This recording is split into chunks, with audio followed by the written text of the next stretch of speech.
You know what character I personally wanted in this game? You can keep your Tangles, you can keep your Skull Kids, you can keep your Sarias. I wanted the toilet guy from Majora's Mask. You know, the little hand that pops out of the hole in the bathroom and begs you for paper. And before you say, well, he's just an arm, what can he do?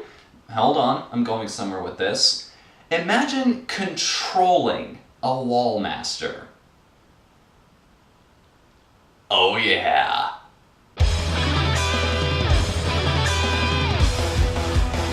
Ah, the jokes. They never end with this series, do they? I remember X-Play back in the day in particular used to make this game its personal punching bag all the time. In fact, I think that's the reason I never actually played one of the games in the series up to this point. But you know what I have played a lot of? Old school RPGs.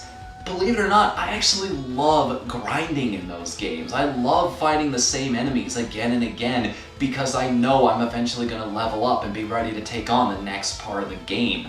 I actually like playing the Gathering classes in Final Fantasy XIV, and it's this very Japanese, very Buddhist, meditative concept of doing the same thing over and over again, engaging in this repetitive action to work towards a greater goal. And for some people, that's Dynasty Warriors. We all kind of have that game that we could play for days on end, just let our mind go on standby mode for a little while. And that's what this series is to a lot of people. So, you know, I hate to agree with the crowd here, but yeah, it's been said a lot by this point. Do you like Dynasty Warriors? Then you're probably gonna like Hyrule Warriors. But that could be said about a lot of things. Do you like turn-based RPGs? You're probably gonna dig Pure Solar. Do you like competitive FPS games? You're probably gonna enjoy Advanced Warfare coming out here soon. But I think the real question we're asking about Hyrule Warriors is, does adding Zelda to the formula add anything of significance? Kind of? That's the best answer I can give. They definitely do some interesting things here. I definitely don't feel like I'm pushing the same button all the time, but that's mostly because every single character... This is, I think, where this franchise gets a lot of its bad reputation. It's not that you're pressing the same button again and again, because that doesn't work for every character. Instead, you're doing the same combo over and over again, and believe me, every single character has the one good combo. I believe for Impa, it's YYYX. It's like after her first overhead swing, and then she creates this ball of water in front of her, which draws in enemies into one spot, and then she slashes it, clears out forts like that. And you'll be using that move over and over again because it's obvious that it's the most efficient way to do things. It gets even worse later on in the story when you get the best weapon in the game, spoiler alert, it's the Master Sword, and you're basically, there's no reason past that point to use anybody but Link, because that thing is literally twice as strong as any other weapon you've gotten up to that point, which sucks because his best combo, his dominant strategy is just Y all over and over again. But that all goes out the window whenever you meet an enemy commander or one of the boss characters. And this is where the Zelda stuff starts to come into play. Like, just attacking the commanders over and over again is not the best way to beat them. You actually have to wait for them to do an attack on you. Like, you see this red flash in their eyes, this glint. And if you manage to dodge that, this weak point gauge will appear above their heads. Attacking them in that state will weaken them. It'll allow you to do what I call a boss killer move, where it's this little cinematic, like, slashing attack, and it drains about half their health or something ridiculous like that, or maybe even one-shots them if they're a smaller enemy. The problem is, this doesn't always work. It might actually be, sometimes it will feel much more time efficient for you if you just go all out and just keep on attacking them no matter what happens. The worst offenders of this are the Dynalphos enemies. These guys never seem to give you their weak point gauge. The Redeads in particular, they'll give you their gauge, and it's very easy to know when they're going to give you their gauge. But the problem is you only get like one attack before it goes away. These guys have super armor. They don't flinch and keep the gauge around. So you have to be dodging back and forth, because if you stay near them, they're going to freeze you, as Redeads do, and the gauge is going to go away before you have a chance to attack it. It sucks! It feels like the game is kind of cheating you out of victory. And this never personally happened to me, but I have heard stories of people who have been playing adventure mode or fighting Goma. Everybody complains about Goma in this game, because it seems that Goma will always use like a slashing attack, or it'll try to pounce on you. It'll never use the eye laser, meaning it'll never be able to open up its weak point to you, and you'll never be able to kill it, because otherwise this thing's invincible. You can't even do like the chip damage. It will always block you. It's definitely a problem. There are great ideas here, like actually being able to use the items, giving me an active reward for switching up my strategies and using all of these different tools you give me. This is really where the Zelda part comes in, is you're adding a new franchise because the ideas there let you experiment with your own formulas in ways you probably never would have approached before, and it feels good. When it clicks, it really clicks. It feels like you're playing the true Dynasty Warriors Zelda crossover, if you will. Which I guess brings me straight into adventure mode now that I'm thinking about it.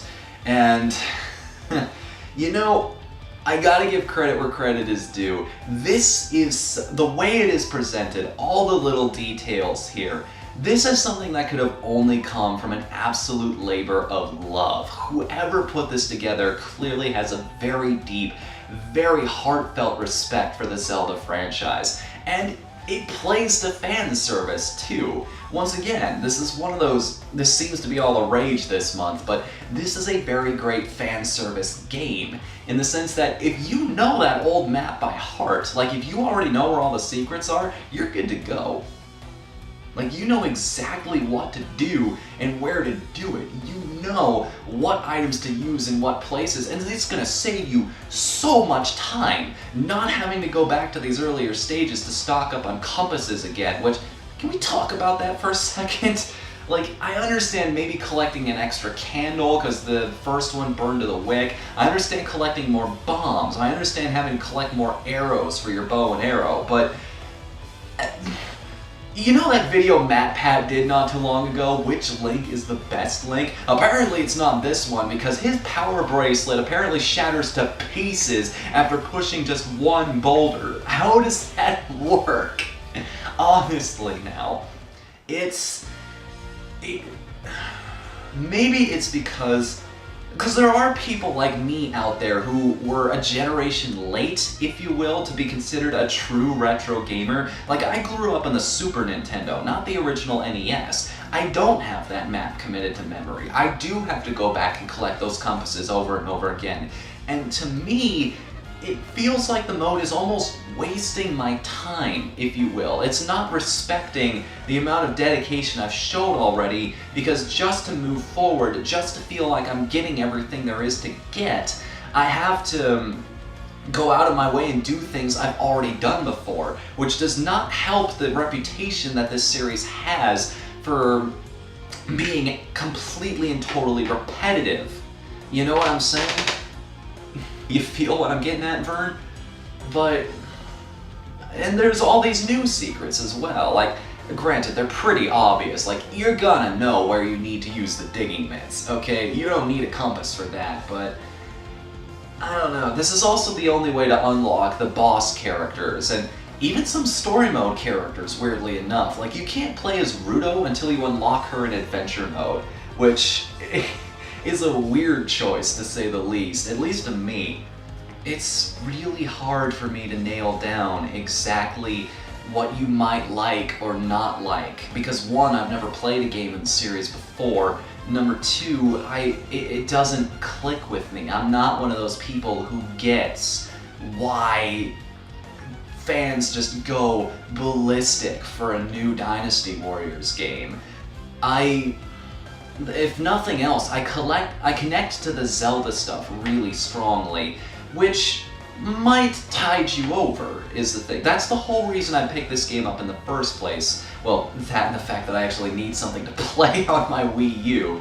But other than that, it's definitely something I can recommend for fans of that game, who are in that camp, who do get it, because like I said, it's exactly what you think it is. You're gonna go in having absolutely no surprises outside of the Zelda stuff, which, I don't know, maybe you might not be familiar with. Maybe that stuff will turn you off. I'm curious to find out. This is one of those reviews where I'm interested in learning what other people think about the game, as well as me, because while I didn't get it, I'd love to learn. I'd love to step forward and understand what you guys think about it.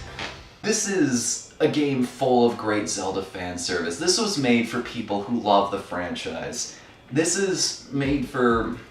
It's kind of interesting because there are two completely different groups of people who would find this game appealing because of this whole crossover aspect. You might just... It did just enough for me. Like, I don't relate to ancient Japan or China or whatever the Dynasty Warrior games take, just to show you how little I know about that franchise. But it's enough to see like all the jokes, like your fairy's name is Proxy. I mean, really now? She actually yells, "Hey, listen." There's a line Impa reads. I think it's during the very final mission of the game. You'll know it when you see it, and it's also going to be one of those moments where you say, I knew this was coming, it was just a matter of when. But, yeah, you can at least check it out. Look up footage of the game, watch other people playing it, and if it seems like something you'd be interested in, even remotely interested, give it a whirl. I had fun, at least for the most part. One or two, I know I was mostly negative during all of my explanation, but there were times when I legitimately enjoyed myself, especially for most of the story where the missions are much more varied than they are in the beginning of Adventure Mode. I just got frustrated with Adventure Mode, so...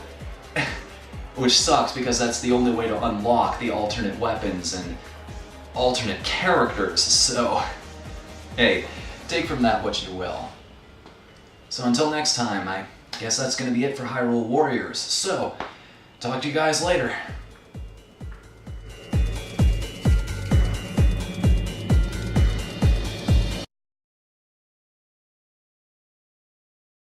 Oh, you know what I do think though? I think it's awesome that they're supporting this game through DLC coming in the future, because it means we're gonna get even more of that great Zelda fan service. And there's all this speculation out there. You know what character we need? Salvatore from the Wind Waker. You know, that guy who holds up the masks to his faces and makes all the sound effects? Sploosh! That guy. He doesn't even have a weapon. He just fights enemies with the power of his imagination and his awesome sound effects. He even replaces like the background music. He just sings it a cappella as he goes. Like he wears a Link mask as he runs around. Clang! Slash slash pow! You know what I mean? His super move, he puts on the Admiral mask. Kaboom! No explosion, no like actual slashing effects or anything. All the enemies in front of him just fly off and die like they were actually hit by something.